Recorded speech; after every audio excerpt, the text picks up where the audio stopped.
Recording is on. All right, so today's June 10th, 2021, and we're going to continue our discussion on the Desiderata Extinctionati. And today we're joined by Max Wilbert. Max Wilbert is an organizer, writer, and a wilderness guide. He's the author of 2 books, most recently Bright Green Lies, how the environmental movement lost its way and what we can do about it, with Derek Jensen and Lear Keith. Matt is also an essayist whose work has been translated into several languages. He wrote the introduction to the French language translation of the Earth First Direct Action Manual. He has been part of grassroots political work for nearly 20 years, working to defend the planet and in solidarity with indigenous and radical feminist movements. Max is part of a deep green resistance and serves on the board of Fertile Ground Institute for Social and Ecological Justice. He's the editor-in-chief of the Deep Green Resistance News Service and produces a podcast called The Green Flame. Thank you for joining us today, Max. Glad to be with you.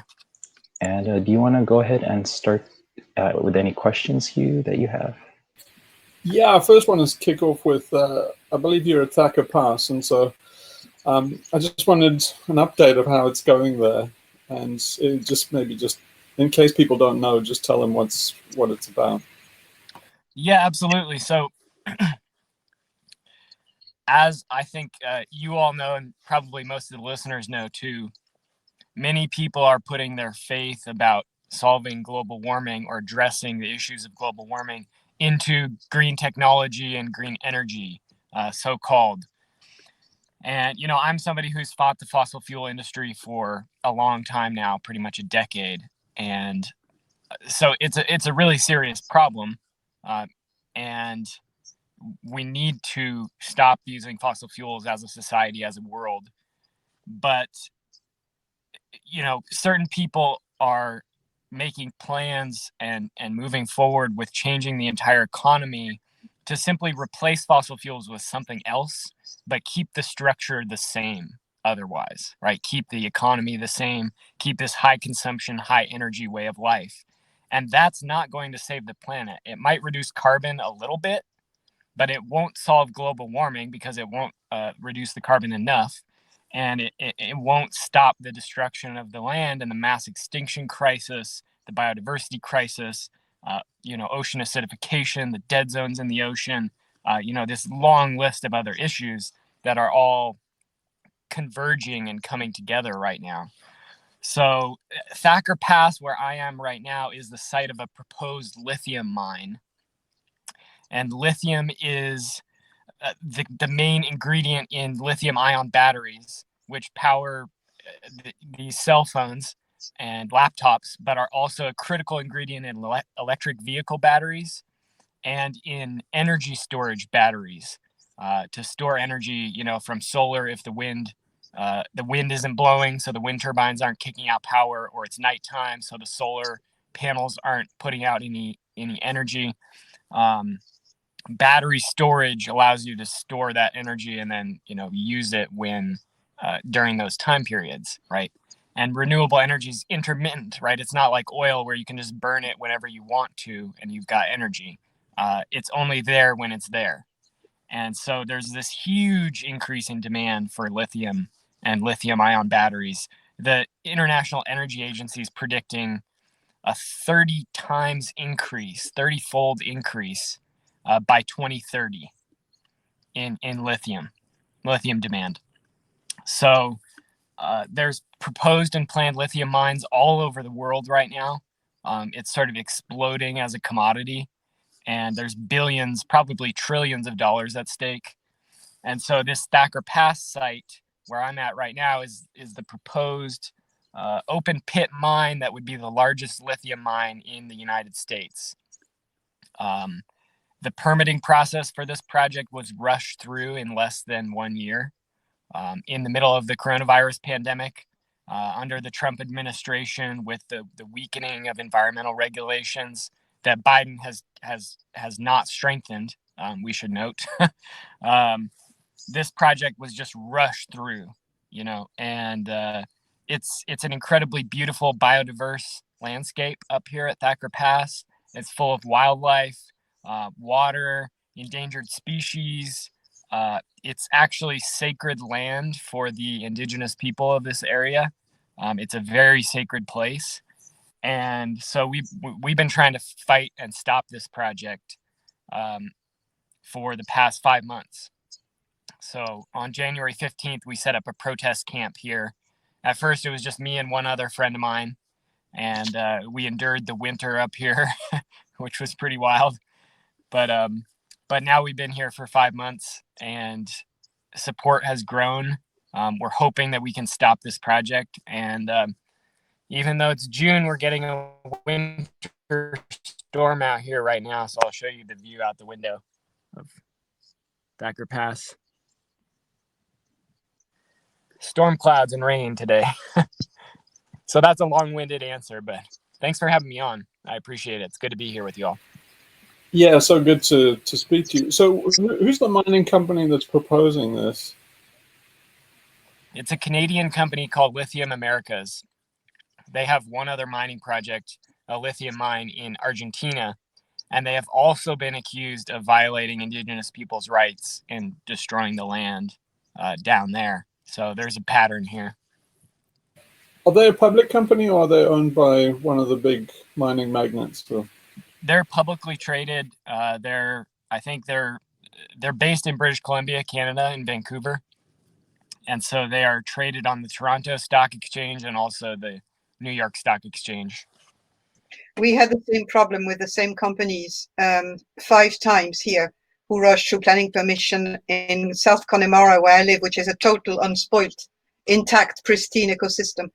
And they've been trying for copper, and they would destroy the bog, everything. They also, I mean, funny enough, it's Canadian again trying to get the rights of the whole shoreline here for seaweed. It's just completely out of, but metal definitely. But they're at it for 15 years here, but they haven't managed so far. But they're keeping at it. It's all over the world, and it's that. Canada. I mean, why is Canada? My question would be, why is it so? I mean, I noticed that when I'm looking up the references in your book, and bright green lies, and when I'm reading other things about mining, why is it Canada that's mentioned so often everywhere? It's a good question. As far as the mining industry, I think Canada has very friendly laws towards that industry in terms of tax rates or liability or whatever. I don't know the exact details of it, but it's like here in the United States, most large corporations are incorporated in Delaware, and it's because of these, the tax laws are very favorable to them there. So they can be incorporated or technically headquartered there and basically just have an empty, just have a PO box or some sort of address. And, all their operations can be somewhere else, but, for legal purposes, they're based there. So, I mean, it's kind of like this new form of colonialism. 100 years ago, colonialism looked like the East India Trading Company. It was corporate, but it was like based in the state in the UK, and it was the British Empire, and it was like a state projecting its power overseas. And it seems like increasingly we're moving more and more into that corporate dystopia where the states just sort of work to facilitate business and corporate power, and the corporations are more the ones that go overseas and do the dirty work. And I mean, that's true even of Afghanistan right now. Like Biden agreed to pull the most of the US military forces out of Afghanistan, ending this 20-year long war, but he's not really ending it because it's just private contractors now, basically. They're still leaving some special forces, but they can say we're pulling out our army. And they are technically, but they're leaving behind all this private military stuff, which is, much harder to regulate and control and is much less transparency and so on. Not that they had much transparency in the first place, but they've done the same in Iraq and Syria. They've left behind all these private people. Yeah. Yeah. So how destructive is mining for lithium salts? Is it a really dirty process? I mean, it's an open cast mine, but do they just dynamite it, or do they scrape the soil, and then how do they refine it? What's the process, and how messy is it? Well, there's two main types of lithium mining. Well, three really, but the most popular one, I'll talk about the most popular one and then what's going to happen here. The most popular one is brine, lithium brine. And that's like lithium dissolved in water. And you find a lot of it in these dry lake beds, like underneath a dry lake bed, down in the groundwater underneath it. And so that's why so much lithium mining is in Chile and Argentina, where they have those, the Andean Altiplano, where they have all those, it's the Atacama Desert region. They have all these dry lake beds, high elevation. It's actually kind of similar to Nevada, because we're in the Great Basin here. There's a lot of dry lake beds. It's called the Great Basin because none of the rivers and streams flow to the ocean. They just flow into these basins and then evaporate. And so you get these dry lake beds, and lithium gets concentrated through that evaporation process.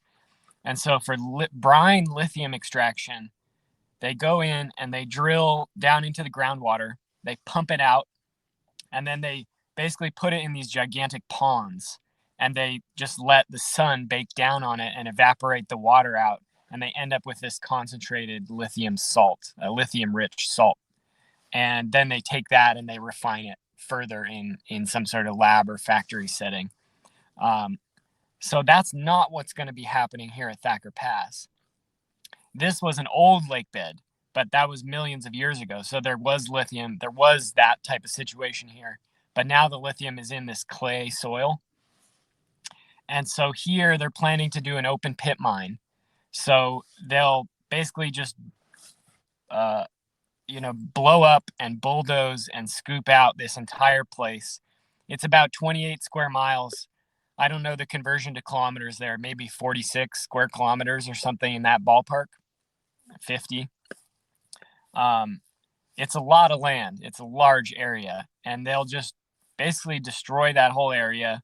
They'll scrape all the life off the topsoil. They'll dig down about almost 400 feet, so a 30-story building down into the ground. I don't know what that is in meters, 180 meters or something deep. And then they're going to refine it. So they'll take what they dig out. The lithium in the soil is only about 2,000 parts per million here.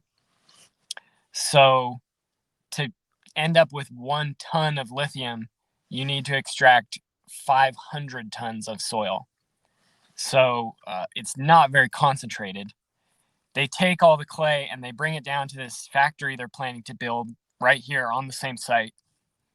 And then they use a process with huge amounts of sulfuric acid to, basically separate out the different minerals in that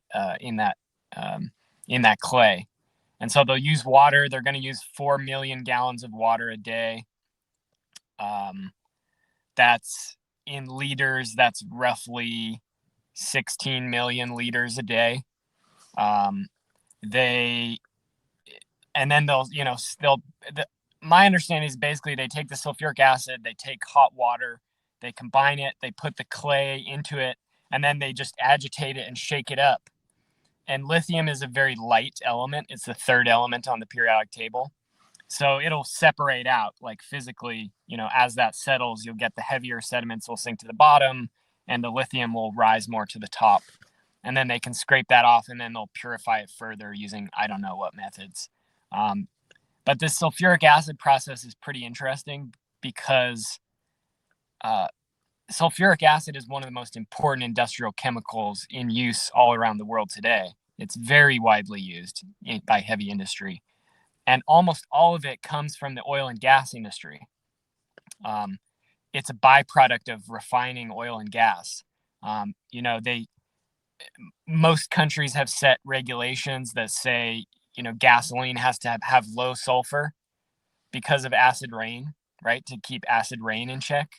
And so they pull the sulfur out of the oil and gas at the refinery, and then they just end up with this giant pile of sulfur, and they sell it to other uses. So some of that goes to the fertilizer industry, and some of it goes to make sulfuric acid for this type of chemical process. So, what's also interesting too is I'm sure you all are familiar with the tar sands in Canada. Tar sands fuels have 11 times as much sulfur in them as conventional heavy crude oil.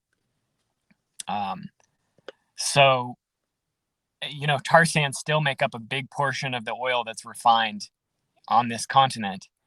And you've got literal mountains of sulfur building up at the tar sands. And then they sell that back to other industries. And that's actually a pretty big economic support for the tar sands industry. There have been some studies that have shown that if there wasn't a market for that sulfur, then the tar sands wouldn't be as profitable as they are today, and the industry would be smaller. It would have to contract. So it's just ironic that this supposedly green mine, they keep calling it a green mine that's going to save the planet through electric vehicles, has this very direct link to oil and gas refining. And it's not a small amount of sulfur they're going to bring in. It's thousands of tons per day. If any of you have been to New York City, or you're familiar with the Empire State Building, basically imagine 2 Empire State Buildings. That's how much sulfur they're going to bring in every single year. And what happens to the runoff? Do they recycle the water and the sulfuric acid, or does it just drain away? Well, that depends on who you ask, right? The mining company would love for everyone to believe that it will be incredibly clean. There will be no spills or leaks. There will be basically no air pollution coming out of the mine. And that doesn't seem like it's going to be true. So they've got some different plans in terms of recycling the water that they're going to be using, but they're also going to have a giant tailings pond for the water. They're going to be digging these pits basically where they put the water in there that's all contaminated, and they just let it evaporate. And so then what's left behind is like dust, basically, with all the heavy metals and the uranium and arsenic and other contaminants in that. And then they basically just build up a big pile of that, and they bulldoze some other dirt over it and put a big plastic sheet underneath it at the end, and then they just leave. That's the plan, basically. And the engineers will tell you, oh, it's very safe, we've got this great plan, it's going to be amazing. It basically seems to me like they're deliberately going to leave a toxic mess behind, and and deliberately bury this giant piece of plastic in the soil, which I don't know about where you all are at, but around here, if you throw a plastic bottle outside your window or something, you get a fine, right? You get a ticket. But the mining company, they get a tax break for this plan to leave behind a giant toxic dump. So it's just the double standard is strong here. So it doesn't sound like it's profitable. Is it profitable without subsidies, or does it require subsidies for them to actually do this, economically speaking? That's a good question. As far as I know, the prices for lithium have been pretty volatile over the last 10 years or so. They've gone really high, they've gone really low, but they're high right now, and demand is really high. So, as long as there's a demand, then it may be possible. I think it's kind of, I'm not really sure, because I think those market dynamics can change so quickly. But they're expecting to make billions of dollars in profits off this mine. So that's coming from the company's own projections. You never really know. But either way, if they build it, the land's going to be destroyed, whether or not it's profitable. So. So You- Elon Musk is. Oh, sorry. Yeah, I just a, wanted to ask. a very short question, but you just say that Yeah, you've been there for several months or several. I didn't hear exactly when you've been there, how long. But what is exactly the strategy of the camp? How are you operating? What are you doing in terms of actions? Yeah, we've been doing a lot of different things. So the camp was set up on January 15th. So it's been almost 5 months. And sort of the basic foundation of the work is getting the word out, right? And trying to build awareness of these issues. So we're doing a lot of interviews, writing articles, making videos, doing photography, trying to, both teach people about the technical side of what's happening here and help people connect, emotionally, more on a human level to the land, to the water, to the creatures who live here. I really think that's a big part of the change that we need to see in the world is we need to shift our allegiance from machines to the land itself, and whenever we're asked to make a choice between the living planet and the economy or machines or products, we need to choose the land every single time, right? We need to choose the land. And that is a value judgment, essentially. It reflects your values. A lot of people like to talk about like the ecosystem services and trying to quantify the value of nature by putting a dollar value on it and that type of stuff. And I'm pretty wary of those approaches because what if you do the math and the numbers say that it's worth it to destroy this place, right? Does that mean it's okay? Like and to me, there's no way to put a value on whether or not the people who live here in 300 years will have drinking water or not. I mean, literally you could give those people all the money in the world, but if they can't drink the water, they'd say, no, I don't want the money. I want water. Right. So that's part of it, is that sort of education, spreading the word, and so on. Part of it is lawsuits. We're not doing these directly, but there are 2 lawsuits that have been filed against this project. The environmental laws are not very strong in the United States, but this project was very poorly done. And in my opinion, it has violated the existing weak environmental laws that we do have. The third sort of prong of the strategy is being led by the native communities especially people from the Fort McDermott Paiute Shoshone Reservation. That's the indigenous people whose land this is. This is their ancestral territory. It's a very central part of their territory. There's artifacts all over the place here. There's something like 1,000 archaeological sites right here in Thacker Pass. It's a sacred place. There's oral histories about this place and the history of it. A massacre took place here. When the United States was colonizing this area, some of the families, the ancestors of these indigenous people, they hid up in Thacker Pass to escape from the army, that was sent to hunt them down. So there's this long, long history of people living here and not destroying it, and living in balance with the land here.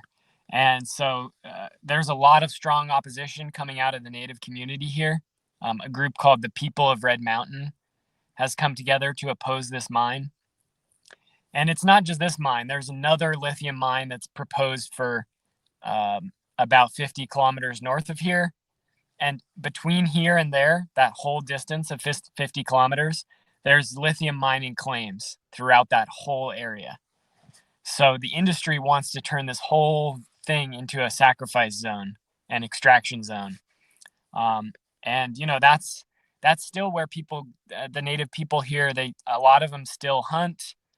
They still gather their traditional medicines, some of their first foods, right? I mean, they're modern people living in the modern world, but a lot of the people, especially elders, still have a connection to their traditions and their heritage and, you know, the way that they have lived for thousands of years on this land. So the approach with them is they have some special protections under U.S. law. There's some laws about consulting with native tribes when you're going to do a project that might impact their traditional lands. There are various things around that. So we've been trying to work as allies with the native people around here and support their efforts and amplify their voices to slow down and create as much pressure and opposition as possible to the mining company and the government. And then the next strategy is sort of the direct action strategy, which, you know, the camp itself right here, we're set up right in the middle of the proposed open pit mine. So it's legal for us to camp here. We're allowed to camp here for now, but we don't intend to leave until this project is fought off, right? And so if they try and come in and destroy this place, we're going to try and stop them. And we'll see what that looks like. We don't really know how that will play out in the coming months. But we're trying to be here as a, you know, visual and physical focal point for the opposition, to bring people out to this place and have them see the land and see what's at stake. So it's not just an abstract mental debate that's taking place on the internet and, you know, in offices, in government offices, but we're keeping the focus on the land here and what's actually at stake. So those are the main strategies that we're working with. Thank you. Yeah. Have you got any like local law enforcement, or is there any kind of, you know, direct opposition to you on the ground there, or are you left alone so far? A little bit of both. We haven't faced like brutal repression so far, but we're expecting that the repression will escalate at any time. Thus far, you know, the Bureau of Land Management is the federal agency that's responsible for this land. This land was never given to the United States in a treaty, so it's unceded territory of the native people. Basically, the U.S. government claims it by right of conquest. So they say this is federal land, and the law enforcement rangers have come up here. They're definitely keeping an eye on what we're doing. They're watching the situation. Mostly they've just been gathering information so far, but that's always step one, and then they'll escalate from there. We're working to push back in various different ways. If they do try and come out and clear us out of this camp, we have some different plans for how we will push back against that. But we'll see. It kind of depends on how things play out. So if the US claims it by right of conquest, surely that implies that you have the right to claim it back from the US by conquest as well. Yeah, I mean, surely it goes both ways, doesn't it? I mean, come on. I mean, we're all in the conquest business, aren't we? We should just come back. There's actually a U.S. Supreme Court case that goes back. I don't know when this case was. It might have been in the 1950s. It might have been even earlier than that, where a native person or tribe challenged the U.S. government, and the Supreme Court actually said, basically, this land is ours by right of conquest. I wish I had the direct quote on me right now, because when you read it, it's pretty stunning. And it's basically just saying, you know, this is ours now. We took it, and the courts will not consider anything else. And, you know, that's the basis of this entire country. That's what this country was built on, is stolen land. So it's of course, it's morally indefensible. There is the reality that there are 350 million people here now. And So what do you do about that? That's a challenging question. But I think that even in the short term, if we want to talk about justice, if we want to talk about sustainability, we really need to be moving to give more, not give, but return more and more land to the tribes and the native nations. And that would be a step in the right direction.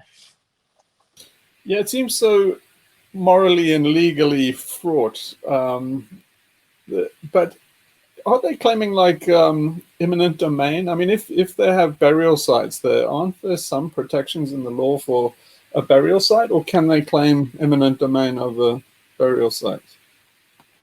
Yeah, so there's a law called the Native American Graves Protection and Repatriation Act, NAGPRA, and it's not as strong of a law as you would wish. It's sort of like in this country, we have the National Environmental Policy Act, and that law doesn't say that you can't destroy the land. It just says that you have to be honest about what you're doing. Basically, you have to write an environmental impact study and just disclose all the impacts that you're going to make, and you have to consider alternatives, right? You have to consider not destroying the place, but there's no obligation to not destroy whatever, or log old growth forest or poison rivers or whatever. And it's the same with the NAGPRA law. It basically says the federal government has to consult with the tribes around graves and cultural sites, but it doesn't say what that consultation has to look like. It doesn't say that if the tribes say no, you can't do it. It should say that. It should say if the tribes say no, you can't do it, right? But it doesn't say that. I think that putting that type of power in the hands of the tribes scares the federal government for good reason, because there are graves and sacred sites all over this continent, literally all over the place. So it should scare them, because they're destroying sacred sites and burial sites all the time when they build highways and shopping malls and oil and gas pipelines and all kinds of different things. But yeah, it's not that strong of a law, but we're trying to use the tools that we have, knowing that they probably won't be enough. But sometimes if you slow things down enough, if you push back hard enough, you build public pressure and opposition, then you can get political victories, right? Yeah, nobody's talking about compensation or anything. They haven't discussed that kind of thing, trying to just make some kind of agreement to get the mine going and just compensate people. They're not even considering that. Yeah, they tried to do that. So the mining company came into this area a couple years ago, and they met with the tribal council at that time at Fort McDermott, the tribal government, and they created an agreement with them to collaborate, basically. So they would give some jobs and training and I don't know what else to the tribe, and in return, the tribe would support the mine. That tribal government is now gone. They're out of power, and the new tribal government canceled that agreement and rejected it. After seeing the strength of the opposition within their community, they decided to cancel it. So the mining company is doing something similar with the non-native community down here, the mostly white farming and ranching community. They hired this facilitation group to come in and negotiate with them and try to come to agreement. So they're trying to buy a new school for that community. They're basically trying to bribe them. And they're really trying to put it out there and make people feel powerless. They're really trying to make people feel like this is coming in whether you like it or not. And so you might as well get a new school out of it, right? You might as well get such and such. It's a very sneaky, abusive tactic. And even if you understand that they're using that tactic against you, it can be effective, right? If you It really feel can that. be very effective. It can be very effective because in a previous fight in my country, in North Mayo on the west coast here, Shell did the same thing to try to get a pipeline going through a protected area with a very, very small community. And there was a fight of years and years, and it ended with this, with bribing and money, and it split the community. And they managed that way to completely end up the resistance because they separated people. And it was based on exactly what you said. Absolutely. Yeah, and this is something that these companies always do. They're going to try and separate people, and they're going to try and separate out the different groups and who's willing to compromise and who's hardline and who's idealistic and who's in the middle and who's on the fence. And they're going to try and work with each group separately and address them using different tactics. So it's really important with these type of projects that people stick together. And that's hard, but as much as possible, the more you're able to present a united front, the better.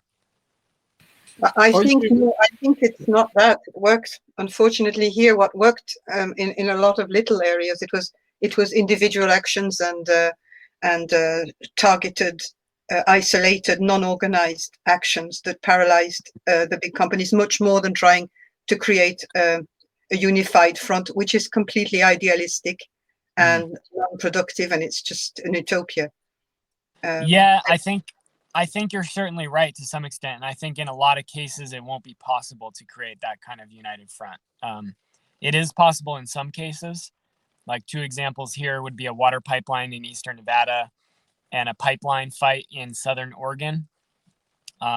Those were both won through like sort of broad coalitions with people from different political perspectives, all sort of working in parallel.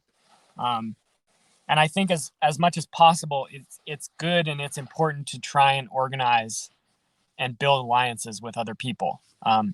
But it's important that you not compromise when you do that, I think. I think if you can do that without compromising, then it's a great idea. If you need to compromise to do that, then you need to rethink. That I don't think compromise is always bad, but it's mostly bad. Most compromises end up really hurting what you're trying to do and compromise, but yeah, I definitely hear what you're saying. And I think there are a lot of situations in which, small groups or even individuals can be really effective. And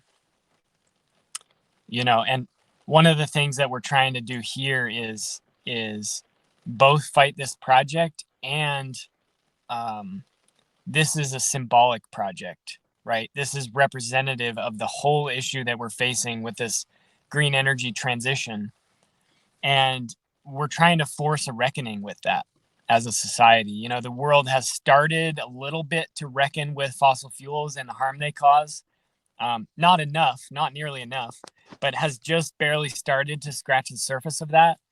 And with that door cracking open, there's an opportunity there to question and interrogate not just fossil fuels, but our whole way of life, our whole economy, our whole culture. And that's what we're trying to do here, is sort of extend that questioning further. And, I don't really think that changing the narrative is a big victory. I think we need material victories. We need change in how things are actually working. And too often we get content with, like, we got media coverage, yay, which is not what we need. We don't need more media coverage. We need to stop the murder of the planet. And I think in many cases that's going to require serious direct action.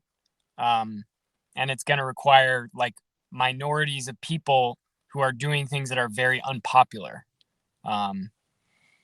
But at the same time, I think that's very true. And I think we need to be building to make those things popular, right? And change and You know, we can't just leave those people isolated on the fringes of society doing small actions, because it won't be enough if it's just 10 or 100 or 1,000 of us doing those type of things. We need to build that. And I always try and say, like, radicals are used to being isolated and put on the fringes of society. And we need to reclaim the center, because you know who's the real radicals, you know, not radical in the sense of getting to the root of the problems, but radical in the sense of crazy and extreme. The real radicals are the fossil fuel companies and the lithium mining companies and the politicians, and even the bright green activists who are saying we can save the world through electric cars. Those are the extreme people. Those are the crazy people who are not grappling with reality. And I'm not going to be content with being on the fringes of society, you know, just speaking my truth to a small, tiny group of people.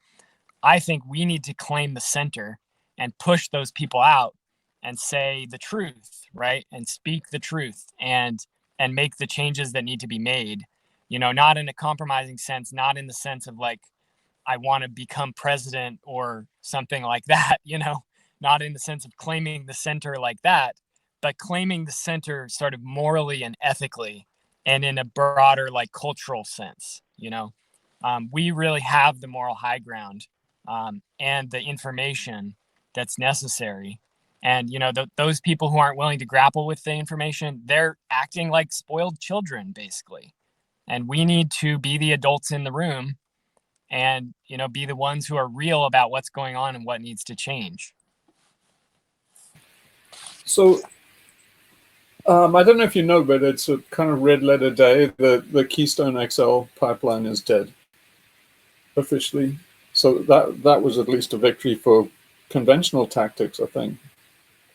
Just conventional environmental opposition without radical action.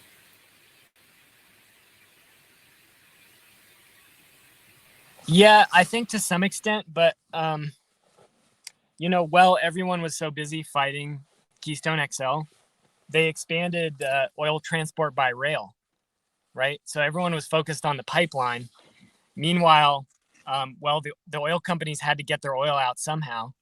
And so Warren Buffett, that savior of the environment, right, who builds wind turbines and so on, he presided over a huge expansion in oil by rail transport, you know, and at a scale, like a capacity that's larger than the Keystone XL pipeline would have been. So, you know, that's what's dangerous about these single campaign fights, focusing on one fight. Like, even I'm recognizing that here at Thacker Pass. There's proposed lithium mines in Oregon, in Arizona, all over the world, right? In North Carolina, and by putting focus solely on this place, I worry that we lose track of the broader issues. It's sort of like whack-a-mole, right? That game where the critters are popping up everywhere and you keep whacking one and whacking another. And the other thing I worry about is that this is just a new mine. And same with Keystone XL, that's just a new pipeline. What about all the pipelines that are already in the ground pumping away? Nobody seems to be fighting those and trying to get those shut down. And so I worry that, you know, and I think a lot of people are aware of this, but that's just one of the dangers of focusing on one particular project when we really need this huge systemic change, you know, broad economic change. And what appears to be a victory like Keystone XL, sure, it's good to celebrate. I mean, I know a lot of people who are involved in fighting that,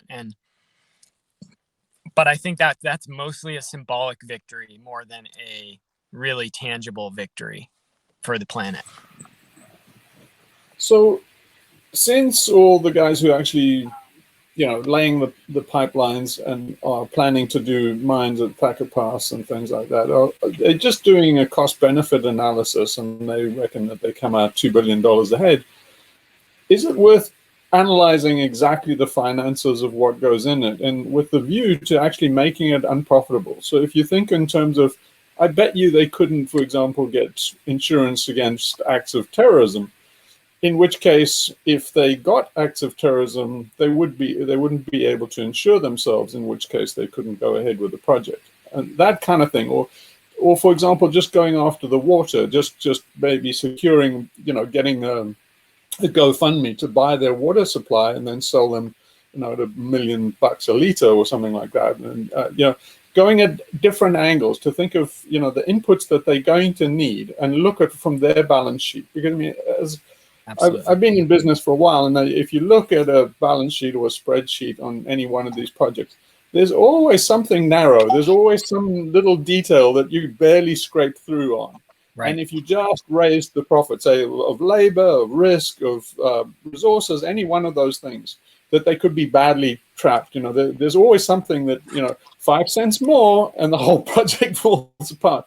If you can actually analyze it and find that, you'll find that, so say, for example, it could be tiny. It could be just the transportation. They might find that, if you bought up all the local trucking, maybe there's trucking regulations that only certain number of unions are allowed to truck or something. You go to those unions and you basically say that they wouldn't be able to truck stuff out or in. Or so, that kind of thing. Do you think it's worth taking their viewpoint, which is the financial one? Because our viewpoint is always saving the environment. And we don't look at it from the psychopath's point of view, which is just making a buck. Cost-benefit analysis. Yeah, absolutely. And I think that's totally worthwhile. And I think, we could use some more people with economics backgrounds, with backgrounds in the mining industry to help with that kind of thing. Finance backgrounds. That's definitely very helpful. We just released actually last week a letter to the investors. Basically, we're alleging that the company is misleading investors by not fully disclosing the risks that face this project. And that would be a violation of securities laws. And, and we're basically just trying to put that information out there. And we're not trying to lie. We're just putting out factual information about the risks that face this project. And the law is that as a company, you have to disclose risks to your shareholders. And, if you don't, then that's a violation. So we have to be kind of careful about that stuff because, there's laws in this country about, manipulating the stock market and so on. We don't want to fall afoul of those. So we're just trying to tell the truth, just say factual data. But yeah, I think it's worthwhile, those things that you're talking about. And, as far as like you talked about eco-terrorism and that type of thing, I've for years been saying that it's going to take very serious, highly illegal types of actions to stop these industries from destroying the planet. And, that's a dangerous thing to say. It's not a popular thing to say, but I think it's the reality. And I think we're increasingly seeing more people recognize that. There's this new fiction book that just came out, The Ministry for the Future, a sci-fi author named Kim Stanley Robinson, who's pretty well known. And in that book, it's a climate fiction book, right? So it starts in 2025, and it starts with a massive heat wave hitting India, and it hits the wet bulb temperature and 20 million people die, right? And in the wake of this, in his fictional world, these underground resistance groups emerge in India, and they start assassinating fossil fuel industry CEOs and using drones to blow up oil refineries. And, they're saying, look, this industry is murdering people, and it may not be shooting a bullet directly and killing them, but this industry is responsible for killing 20 million people.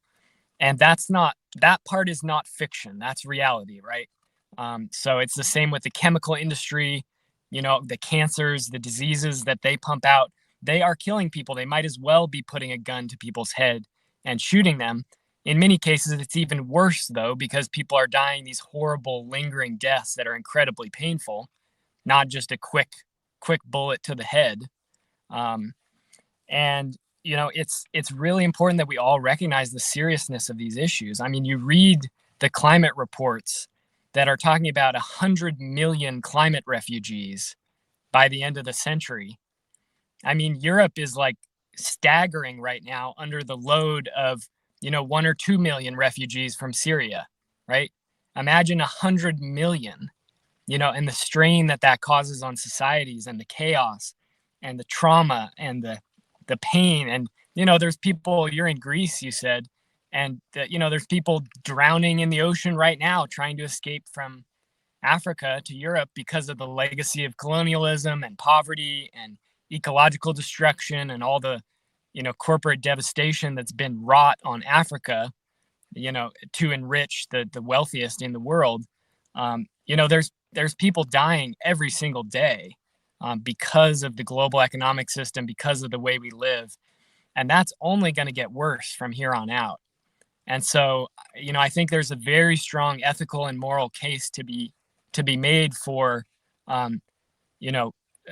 serious actions against the global industrial economy, the fossil fuel industry, and so on, as a form of self-defense, collective self-defense. Yeah. So one thing I've thought about in the past, and actually, posted a few things on Reddit about it, is all these substances or materials, all these resources like lithium and CO2, everybody assumes that they're benign, and they don't actually do, basically a lethality index. So any hazardous substance commercially available has a lethality index, and it says, how many people it'll kill in such quantity.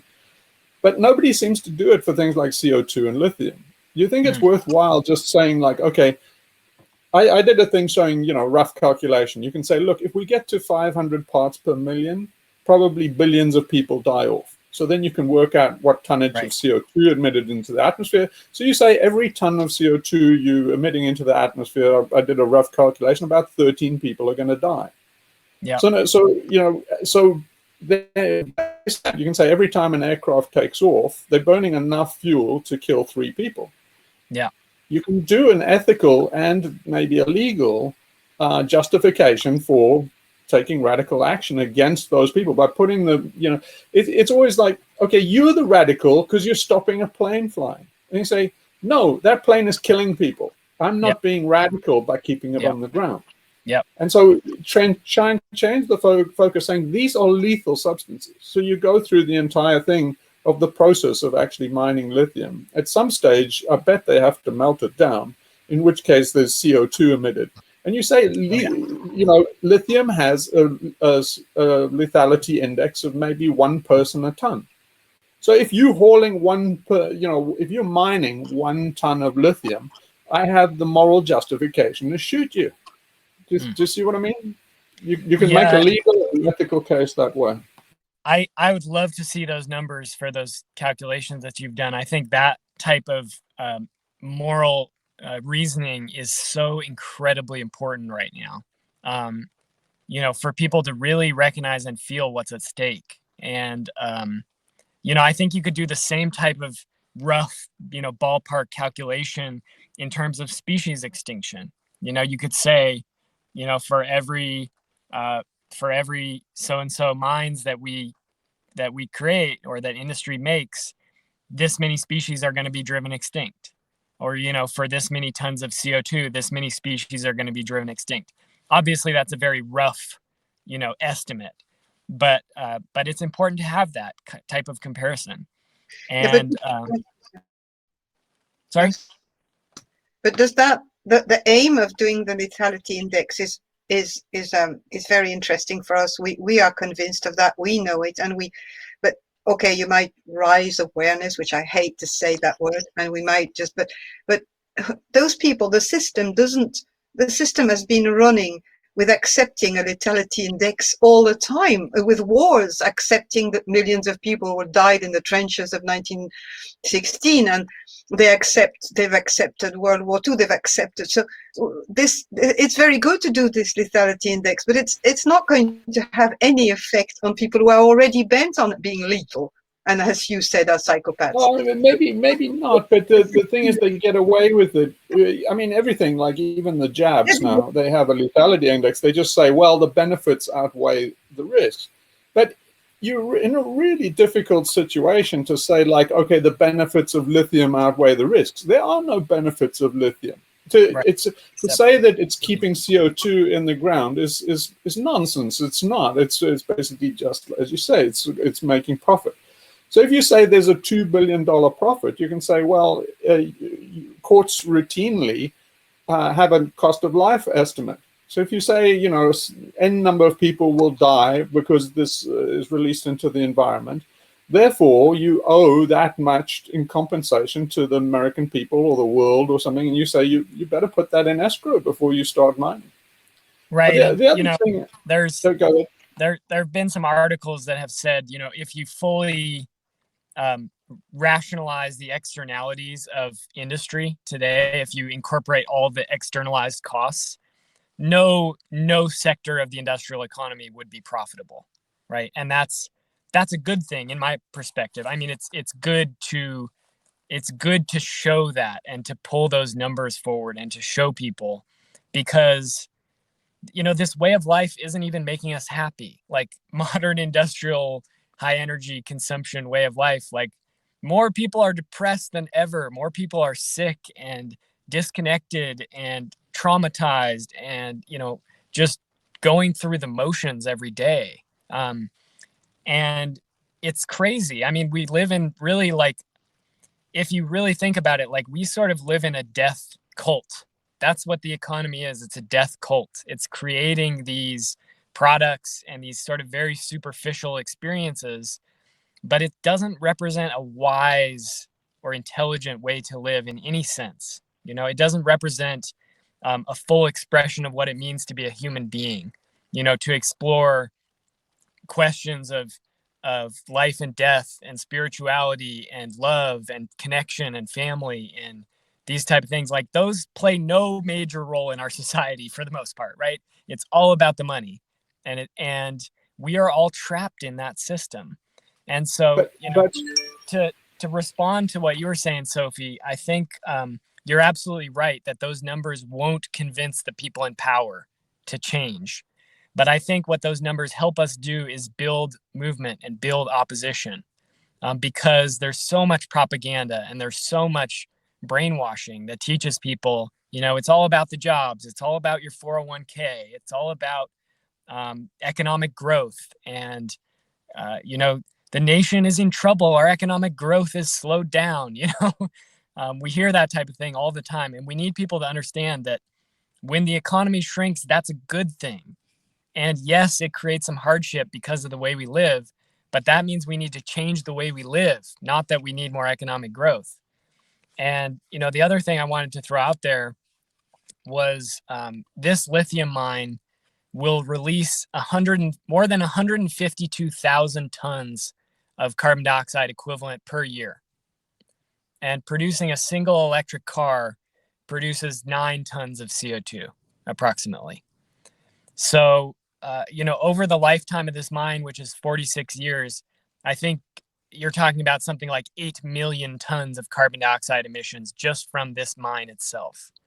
That doesn't include downstream processing and building the electric cars and so on. So what was the number? You said each ton is 13 people? Yeah, it's something, I mean, I just back of the envelope calculation, but if you say, how much, you know, we're at 420 parts per million CO2 in the upper atmosphere. If we get to 500, then there are lots of estimates for how many people will die, but there's a good chance all 8 billion people die. You could always take it to say, if we get to 550, everyone dies. Mm-hmm. And then basically you say, okay, well, how many tons of CO2 is that? And work backwards to the cost per life per ton. And I think that's quite reasonable, because that's exactly how hazardous substances are worked out. It's, they say, you know, if you release a ton of this into the atmosphere, there's how many people are going to die, and then 0.001. Well, but I mean, in the case of CO2, it could be 8 billion people. So yeah. And you know, this is just real quick. I'll say, you know, I used to be one of those people who, you know, basically thought everyone was stupid for not understanding this.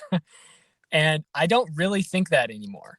I think most people, maybe not most, there are a lot of intelligent people in the world, right? I think most people make relatively rational decisions about their lives. I think most people feel pretty powerless, and don't really feel like they have any say in the society they live in.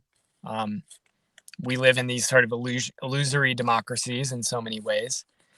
And yet I think that I have some faith in the inherent goodness of human beings. I don't think we're inherently bad people. I think there are sociopaths out there. Some are born, some are made through abuse and culture and whatever. And we have to be very wary of those people. But I think I have some, despite everything, it's kind of, despite everything, I still have some faith in human beings. I mean, you three are an example of that to me, because, you're people, we're living in this society. There are so many things pulling us in different directions and making us crazy and teaching us that money is everything and worship the dollar. And yet people get through it and come to the truth. And I think that, one of the reasons they spend trillions of dollars on advertising and mass media and all these things is because it takes a lot of effort to keep people deceived. It takes a lot of effort to keep people from, becoming more fully human beings.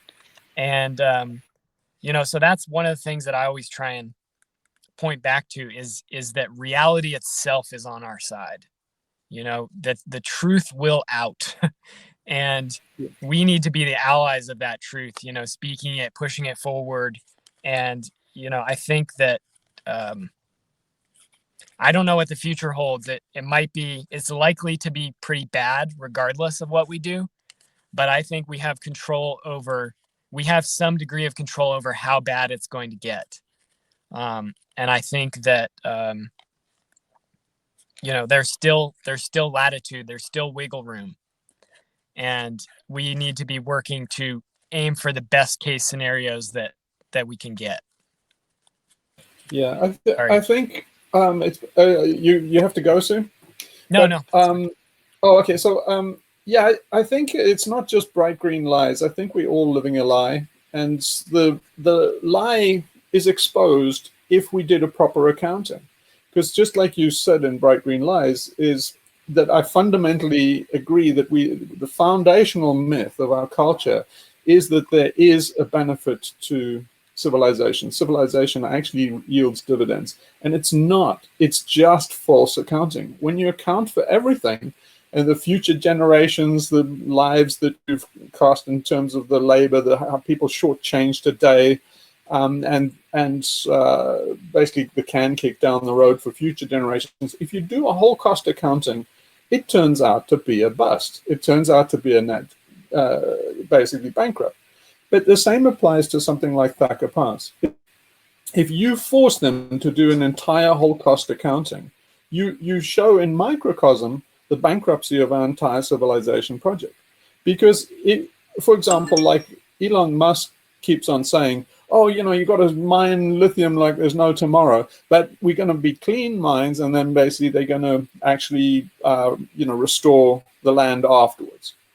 And as you know, that's hokum, because if you really paid the cost of restoration, so you've got 46 years, 2 billion total or 2 billion a year that they're making profit? I think it's more than 2 billion. I think that I'm not sure off the top of my head of the exact number. It's somewhere between 1.5 and 4 billion in profits that they're talking about. Total over 46 years? I believe so. It may. Well, I'm not sure. The economic case for this is balderdash. Yeah, maybe that is annual. You can prove to the shareholders that they're just doing an enterprise that only works because you have subsidies, because you don't actually restore the land, because you haven't actually compensated everybody that's going to be injured by this. You can easily build the business case that's just like their business case that says, hey, this is a wonderful prospectus, come and invest. You can easily say that this is a lie, and they're basically defrauding the shareholders and the stakeholders because they are doing false accounting. you can say that all of these things have been left out and take them to court. As a shareholder, you can buy one share and do a shareholder action against them. So, I mean, I think that's the way to go, is like play their game, because their game, as you say, is a lie. And the lie is this idea of surplus. There is no surplus in all of this. They've been pulling the wool over our eyes, pretending that there's a surplus so that they can take a profit. But we're paying. It's a whole cost accounting. Yeah. Yeah, absolutely. I think that's really important. And I think that anytime that we use their tools and their mindsets, I think it's worth doing in some cases, but we also have to be careful with it. Like I was saying earlier, if you do the math and it shows that it is economically good to destroy this place, obviously that takes, like you were just saying, that takes fudging the math, but we know they're going to keep doing that. And the law is going to allow them to keep doing that, unless it's changed in some pretty fundamental ways. And so we just have to be a little bit wary. And that's why, recently the CEO of this company wrote a letter to the editor in a local newspaper. And he was basically saying this project will create this many jobs, and it's a very green project. We're contributing to the new green economy. We're going to be a good member of the community. We're going to be very nice to everyone. The usual hogwash. And yeah, but there's no dollar value on it. It's all soft, isn't it? Yeah, and my response to that was that I can talk about the numbers and why the numbers are wrong, and I did in my response piece. I said, here's the numbers that they're not telling you. Here's the ways that they're deceiving you with these statistics. But I also said, fundamentally, this conflict isn't about numbers. This conflict is about values. And what it really comes down to is that, me and the other people who are working here value this place and value the non-human life that lives here, and value the water and the soil and the insects and the wildflowers and the sacred site, and value and perceive and value that we are fully dependent on a living planet for our survival. Every sip of water, every bite of food, every breath of air we take comes from a living planet and is created by this community of non-human life that we're part of. And if you don't perceive that as having value, if that's not your worldview, then it's going to make rational sense to you to destroy a place like this. And so fundamentally, it's not really a clash of numbers, although the numbers are important and should be important, and we can and should stand our ground and fight back on the number side. But fundamentally, it's a clash of worldviews and a clash of values. And like I was saying earlier, they're the extreme ones. They're the crazy ones. Like literally, if you talk about being out of touch with physical reality, if that's what it means to be crazy, is that you're out of touch with physical reality, then they are crazy. Literally, they are crazy because they don't understand that you can't destroy the planet and continue living or have future generations. I mean, if you were, imagine you were living in a village, 400 years ago somewhere, and a member of your community comes along and starts digging giant holes in the ground and poisoning the water and killing all the fish and cutting down the trees that you all depend on for your lives every day. You would say that person is crazy, right? You would literally say that person is crazy. What the hell are they doing? Only now those people are running the economy. But they are crazy. But here's the thing that troubles me is Bright Green Lies was a book from the heart, and now you're speaking from the heart.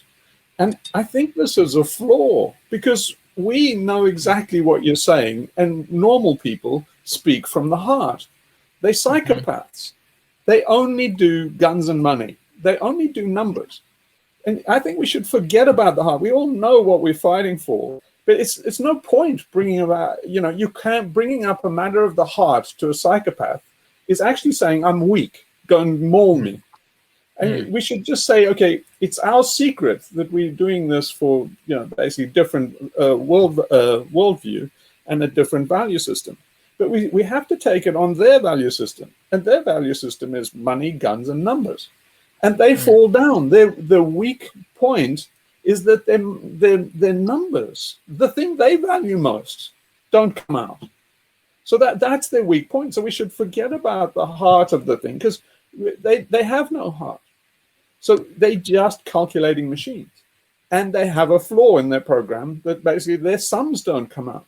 So we should attack it there, right there on the fact that we have to raise the costs. Everything must raise the costs. We must do everything we can. So, it's like Naomi Klein, and you're talking about in Bright Green Lives, is that the polar bears don't do it for me. People like us have to forget a bit about the heart, because everybody is like Naomi Klein. These people are hostage to the system. They're hostage to their cell phones and the internet and this tech society and the machines. They captured by it. And so we have to forget the thing of the heart and just say that they set the terms of engagement, the psychopaths, and their terms of engagement are the figures. And so you just say, okay, we just drive up the costs every way we can. We look at their figures because they're lying. Their figures lie. So they're lying to themselves. And the way to expose the lie is in their language, which is numbers. And so basically you just keep on driving up the costs, so that they have to say that they're bankrupt. They cannot do these things because the cost benefit is just not there. But that's why what you were saying in previous meetings, Hugh, that's why sabotage works so well. That's why making them waste time and money works so well, because they understand that, because that's their sensitivity, that's their heart. Well, you see, that's the whole thing. Is like the reason why they don't want us to go for the kryptonite is because of the cost benefit. The cost to the resistance is so fucking cheap. It's just pennies, and the cost to them is millions. Yeah. So that's why they hate the kryptonite, because it's basically the cost benefit analysis just throws their game out of the water. But isn't that the way we must look at it? We must get activists to stop doing all these useless things that cost time and energy. Banner drops and stuff like that. If you look at the time spent of if you just look at the labor hour costs of doing a banner drop for the benefit, which is zero, you say, well, if you did a bit of monkey wrenching, what's the cost benefit? It's a few pennies. If you get caught, maybe it's 6 years, you would factor that in as a risk factor. But you can actually factor the risk and factor the cost benefit and say, this is the kryptonite is the cheapest form of increasing their costs, right? Yeah, I think there's a lot to that. And I think I agree in one sense, which is that when you're dealing with the company and the people in power, I think you're right that you have to speak their language. You can't go in there, and lay your heart open to them and say, this is why what you're doing is wrong, and you should be living in a different way, and I love the land, and so on. They're just going to be like, get out of here, you stupid hippie, right? They're going to just insult you and think you're an idiot. And you can't go in like that. I think we have to treat this like what it is, which is a fight. It's a war. And so when we're facing the enemy, we need to have our serious face on, right? And we need to take actions that aren't about convincing our enemy that what they're doing is wrong, but are about stopping them from doing what they want to do, right? Making it impossible for them to continue, physically impossible for them to continue, which can be done, using monkey wrenching, using economic means, using all kinds of different means, right? And I think where the heart side comes in is for our own people, is for the people who are sympathetic but are on the sidelines, because I think that, you think about the decision, how scary it is, how dangerous it is, how different it feels to go from everyday life, watching TV, growing up in this culture, and to consider taking this type of very serious action to defend the planet, to defend future generations, to defend our own lives, our own communities. That's a very hard thing to do. And I think that is an emotional process of helping people move from, a basic understanding of the issues to taking risks and taking serious action. I think that's primarily an emotional process. Information is a big part of it, but I think that's where it comes in. Like when we're facing our enemies, we have our game face on. But when we're facing the other direction and we're talking to our communities and people who might be sympathetic or who we're trying to get on board, I think we need to have the numbers, we need to have the rational side, the science, the information, but it's also really important that we need to have the heart in it too. Because, anyone who has kids, anyone who has a family, imagine you're walking down the street with your mom, right? And somebody comes up and just slaps her in the face randomly. What are you going to do? Most of us, we wouldn't even think about it. We would jump in between the two people. Maybe we'd cock back our fist and just smack that person as hard as we could, right? That's not a thinking process. It's not a mental process. That's an emotional connection. It's that love. It's that sense of love and protectiveness. And I think that's something that we need to develop more, because rationally, it's all too easy to come up with reasons not to act. It's scary. You talked about the 6 years in jail. You talked about I know I could lose my job. Somebody will get mad at me. I might go to jail. There's all these rational reasons to not take action. But if you love,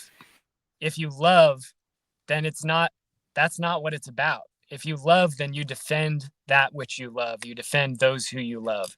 And its consequences don't matter, right? Because that's not important. I mean, I think the rationalizing is a bourgeois thing in the middle class that is far too privileged, and they don't think that there is a real emergency. But I question this thing about the heart and going over too much about the heart, because we all know what the case is and the reason that we're doing it out of love. But if you talk about that, you undermine our side.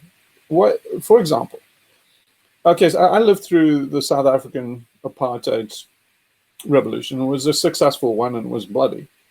But the ANC didn't go over why are we doing this, laboring how evil the system is, because basically everybody could see examples of it every day. They didn't have to say we're doing this for the people, we're doing this for the land, they just got down and said basically, we're scary bastards, and basically our cause is just.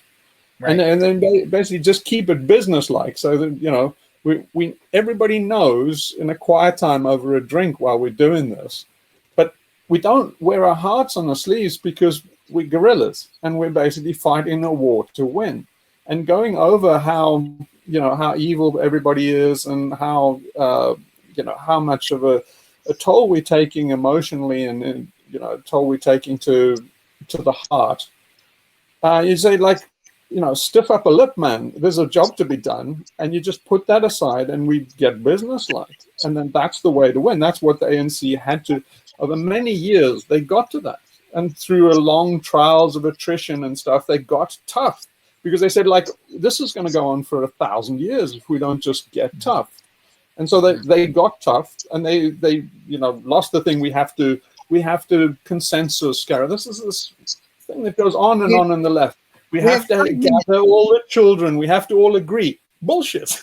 We need 500 guys that are effective, and that's it. Max has 5 minutes left, Hugh. Just a reminder. Okay, so yeah, what do you say to that? Because we're getting nowhere on the left. Mm-hmm. We keep on going around the same thing, saying that we talk about the polar bears and Naomi Klein and all of these other people say, well, that doesn't do it for me. But who needs Naomi Klein and the middle class? The system is so fragile and so delicate. If you look at, say, the IRA campaigns, very few people that are dedicated can actually make a difference. We don't need this huge winning the hearts and minds thing. It's like we just have to fight the minds of the psychopaths and just speak their language. And then we'll get back to the heart afterwards when we've got a living planet. But we're wasting time and resources by bleeding our emotions out all the time with the heart. And just say, like, get with the head. They fight with the head, right? Yeah, I think I agree to a certain extent. I think the only difference that I would say is we are not seeing like that type of serious hard-headed resistance that you're talking about. We're not really seeing that around the world. You know, in isolated places, a few people here and there, but you know, if we're in South Africa, the ANC doesn't exist right now, or at least the Umkhonto we Sizwe, the armed wing, they don't exist yet, as far as we know. Right, so we're a little bit further back in that process. They exist. And It's in cyber war and things like that now. So yeah, so and there I are a think lot of people below ground. You see, there are a lot of people that are now written off as state actors, and the press writes garbage. But the ransomware things and stuff that you're seeing is a lot of that is ethical environmentalists. The other thing is that as the situation gets worse, if the four horsemen are riding in, people take a personal toll. So you're seeing a lot of these shooters and stuff that have no framework for how to resist. So they break down and they go postal or something like that. That's going to happen a lot more. But you have to say, like, guys, don't do violence to yourself. Don't do violence to your coworkers. Go for the heart of the beast. So if you've got to the end of your tether, and it's like, go and take it out on the real beast. Don't take it out on innocent people and soft targets that are meaningless. Is there plenty of choke points in the system? So I think it could change rapidly. The other thing is, as soon as a resistance starts, then it becomes popular. It becomes unpopular and popular. But as soon as people are taking radical action, then you'll see like it's like a dam bursting, and then people go, at last somebody's doing what I say. So you can see it even on social media. If you make a risque kind of full spectrum comment, a lot of people will say like, the sheep will start bleating. But there are a few wolves in there that say, yeah, it's about time, let's do it. So I think that's I also think that if you look at the analysis of the state also sees it that way. They thinking there'll be a rush. Suddenly there'll be a resistance and it'll be a rush. So we have to think in those terms more. I mean, we've gone through so many years of putting ourselves in bodily harm, putting ourselves doing direct action that was kind of like lying in front of a digger. That hasn't really worked. It does nobody, squatting in a tree or something to stop the forest. But as soon as something effective happens, armies of people will come out of the woodwork. So it'll become a meme, and that's what they're really scared of. And in this day and age, that meme can snowball very quickly. Yeah, I think there's a lot to what you said there, and I think I would agree with most of that. I think that you're absolutely right that, broadly speaking, nonviolent direct action has not worked. In a few cases, they protected a forest or, won a campaign here and there. But you look at the global, the carbon is skyrocketing. The species extinctions are skyrocketing. Everything's headed in the wrong direction, right? So on the big scale, which is in a sense the only scale that matters when we're talking about a global crisis, it's definitely not working. That's very clear. And I think you're right that, more radical action is so often unpopular, but also becomes very popular. It's like Nelson Mandela, he led the underground wing of the ANC in South Africa. A lot of people don't know that. He was the leader of a military underground movement, which assassinated police officers and blew up power stations. And they were on the terrorist watch list of the United States. And now people treat him like he's this hero, right? So you see there's sort of a whitewashing of history, but there's also the reality that what is perceived as really radical at one time, in retrospect, is often seen as the only effective option that was possible in that situation. And I think that's absolutely going to be true for people looking back, 20, 40, 100 years from now, if there's anyone still alive. If we're able to turn this stuff around, it's going to be radical action that's going to, I think, play a key role in it. And I think, the change in culture, the change in economics, all that stuff follows from the more radical action, in my opinion. And obviously that it doesn't solve everything. Like you look at South Africa, they toppled apartheid, but it's very much an incomplete struggle. The economic system stayed very highly divided. The wealth all stayed in the hands of the same few white people mostly. A lot of the resistance was very upset with Mandela for basically compromising when the apartheid regime was sort of reeling. So, we have to be aware that there's complexities here. It's not simple. It's a complex situation, and we're going to have to navigate it. There's going to be uncertainty and difficult moral questions and strategic questions.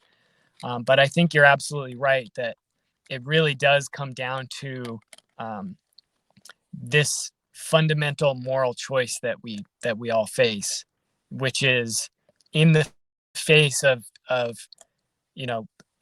climate catastrophe, of the breakdown of the entire ecological system of our planet, the impact that that's going to have in terms of killing, already killing millions and potentially killing billions of human beings and driving large portions of life on this planet extinct.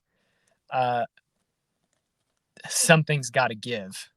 And it's obvious that the governments aren't going to lead that change. The corporations aren't going to lead that change. So we need to do it ourselves. And, part of the way I see this work here at Thacker Pass is a lot of people still have faith in the system, and if there are going to be more warriors on the front lines in coming years as these battles escalate, then we need to help break people of those illusions. We need to help show more and more and more that that you can't depend on the government, that we can't depend on these legal systems. I'm not a dogmatist. I think that nonviolent movements can be very effective in some cases, in some situations. I think that I also think that more violent, more confrontational forms of resistance can sometimes be very effective, but both of those can also sometimes be very ineffective. And I think that we need to really keep our eyes on the prize and think critically. And these type of conversations are really important. So I'm really grateful for y'all for having me on, and look forward to checking out. Hopefully this will spark some good discussions and commentary among folks who watch. Well, it's so nice to speak to you. It's I'm so glad to catch up, and thank you so much for Bright Green Lies and for all that you're doing. So give them hell up there. Give them hell. Yeah, we will. Great work. Good luck for the camp. Good luck. Yeah, thank you very much. Thank you, Max. We might talk again someday. Yeah, I'd be happy to join you anytime. Good. Yeah, I would love to talk to you again. Let's try and do that. Okay. Take good care. All right. Take care. You too. Take care. Bye for now.